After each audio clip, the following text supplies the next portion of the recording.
अब हमारी नीतियां जो हैं वो भाजपा की नीतियों से बहुत अलग हैं, और हमारे नेता, उनका आचरण, उनकी जो विचारधारा है वो भी भाजपा के नेताओं, उनके व्यवहार और उनकी विचारधारा से अलग है। तो हम चाहते थे कि गांव मजबूत बने, हम चाहते थे कि देशवासी को अपने हाथों में हम शक्ति दें, पैसा दें, ताकि आप खुद विकसित हों। तो हमारे कार्यकाल में, मेरी माता जी के कार्यकाल में, इंदिरा जी के कार्यकाल में यहाँ तमाम ऐसे काम हुए। ITI आया, FDDI आया, NTPC आया, एम्स आया, बड़े बड़े हाईवे खुले, ये जो सड़कें हैं जो आपको जोड़ती हैं पूरे देश से, ये बनाए गए। गांव में विकास हुआ, आवास दिए गए बहुत लोगों को, जो गरीब जनता थी उन्हें आवास दिए, पानी का इंतजाम किया, सिंचाई की सुविधा बनी, इंदिरा कनाल बनी। ये तमाम ऐसी चीजें हुई यहाँ जिससे पूरे क्षेत्र का विकास हो रहा था। भाजपा की जो विचारधारा है वो है कि सारी सत्ता, सारी देश की संपत्ति का केंद्रीकरण, मतलब कि आज का प्रधान भी स्वतंत्र नहीं है। यहाँ के जो भाजपा के प्रत्याशी हैं, प्रधानों को प्रताड़ित कर रहे हैं, उनको दबाते हैं, उनको धमकाते हैं। प्रधान अगर चाहे कि आपके गांव में कुछ सुविधा उनको देनी है तो स्वतंत्रता से ये नहीं तय कर सकते कि हमें यहाँ पे कुछ काम कराना है। यहाँ के जो भाजपा प्रत्याशी और उनके 5 भाई हैं, उनको प्रताड़ित करके, डरा के, धमका के वही काम कराना चाहेंगे जो उनको करना है और जहां उनको कराना है। इसी तरह से कोटेदारों को भी दबा के रखा है। यहाँ के कोटेदार को, यूपी में कोटेदार को 90 रुपए मिलते हैं तकरीबन। इतना कम है आज, 90 रुपए से क्या खरीदेंगे बहन? कुछ मिलेगा नहीं। अलग अलग प्रदेशों में 200 रुपए कम से कम मिल जाते हैं। यहाँ के कोटेदार को वैसे भी बहुत कम पैसे मिलते हैं, ऊपर से इन पे दबाव है, अधिकारियों का दबाव है। कभी कभी अधिकारी भी थोड़े पैसे ले लेता है और 90 रुपए में से 90 के 75 कर लेता है। ऊपर से ये प्रत्याशी और इनके 5 भाई जो सबको बस तंग कर रहे हैं, जमीनें छीन रहे हैं, आतंकित कर रहे हैं पूरे क्षेत्र को।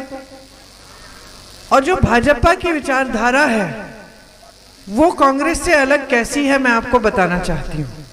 आज आपको 5 किलो राशन मिल रहा है, मोदी जी की फोटो लगती है उस पे, और जनधन की राशि उन्होंने कहा है कि वो आपको थोड़ा थोड़ा पैसा देते रहते हैं। अब कब वो पैसा, कभी कभी ज्यादातर चुनाव से पहले आता है, ठीक है, थोड़ा सा आ जाता है, 1000 रुपए आ गए, 1500 रुपए आ गए, तो आपको लगता है कि ठीक है, हमारे लिए सरकार कुछ कर रही है। सच्चाई क्या है? सच्चाई ये है कि कांग्रेस की सरकार भोजन का अधिकार लाई। भोजन के अधिकार के तहत आपका अधिकार बना दिया कि उसके बाद कोई भी सरकार आई, कानूनी मजबूरी है सरकार की कि आपको भोजन, आपको राशन देना है। समझे आप? तो मोदी जी जो पूरे देश भर में फैला रहे हैं कि आप पे बहुत एहसान कर दिया ये बोरा पकड़ा कर, असलियत ये है कि वो कानून से मजबूर हैं, देना ही है, क्योंकि कांग्रेस ने ये बहुत पहले आपका अधिकार बना दिया था। आपको कुछ बात बताऊं, जहां छत्तीसगढ़ में कांग्रेस की सरकार थी वहां भी हम राशन देते थे। कितना देते थे? 35 किलो। 35 किलो। और जब भाजपा की सरकार आई वहां अभी आके 5 किलो कर दिया। ये उनकी नीतियां हैं। हमारी सरकार जहां है बहने, कर्नाटका और तेलंगाना में हमारी नीति क्या है? हर गरीब परिवार की जो सबसे बड़ी महिला है उसके खाते में आज के दिन हर महीने 2000 रुपए डाल रही है सरकार। सिर्फ चुनाव के पहले जनधन राशि नहीं दे रही है, हर महीने 2000 रुपए हर गरीब परिवार की सबसे बड़ी महिला के खाते में जा रहे हैं।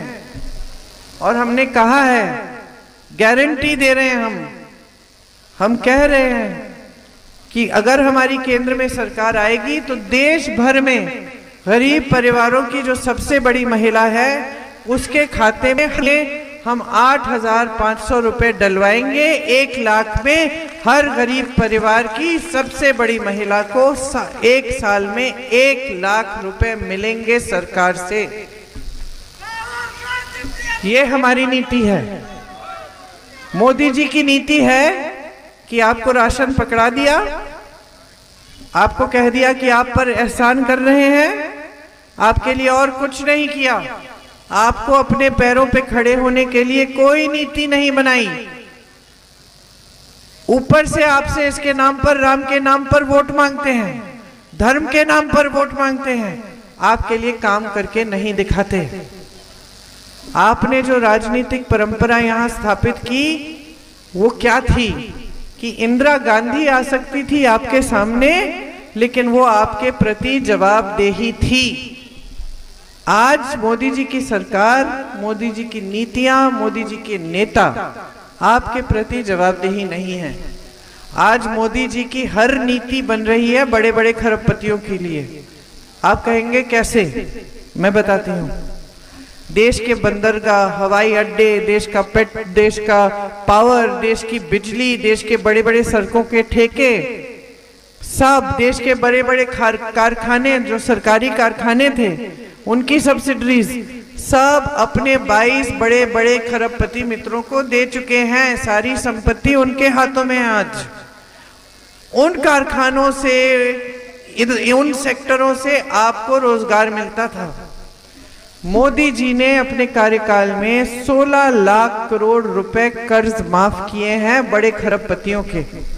अब आप बताइए, खरबपति जिसके पास खरबों रुपए हैं, हजारों करोड़ रुपए हैं, वो कर्ज क्यों उठाता है?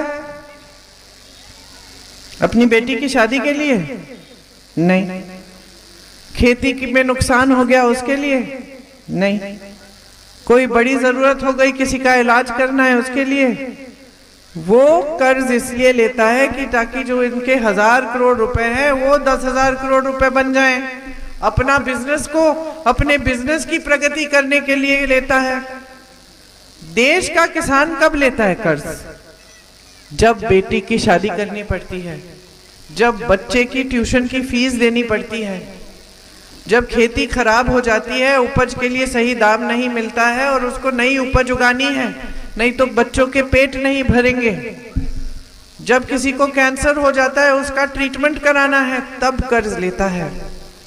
और मोदी जी की ये नीति है कि 16 लाख करोड़ रुपए ये कर्ज माफ कर रहे हैं बड़े खरबपतियों के, लेकिन इस देश के किसान का एक कर्ज माफ करते नहीं है। एक कर्ज माफ नहीं किया। कांग्रेस पार्टी कहती है हम कर्ज माफ करना चाहते हैं, मोदी जी कहते हैं देश में पैसे नहीं है, ये लोग झूठ बोल रहे हैं। तो अगर देश में पैसे नहीं हैं तो आप 16 लाख करोड़ रुपए खरबपतियों के कैसे माफ कर रहे हैं? गन्ने का किसान का बकाया था 2 साल पहले 15,000 करोड़ रुपए, पूरे देश के गन्ना किसान का बकाया।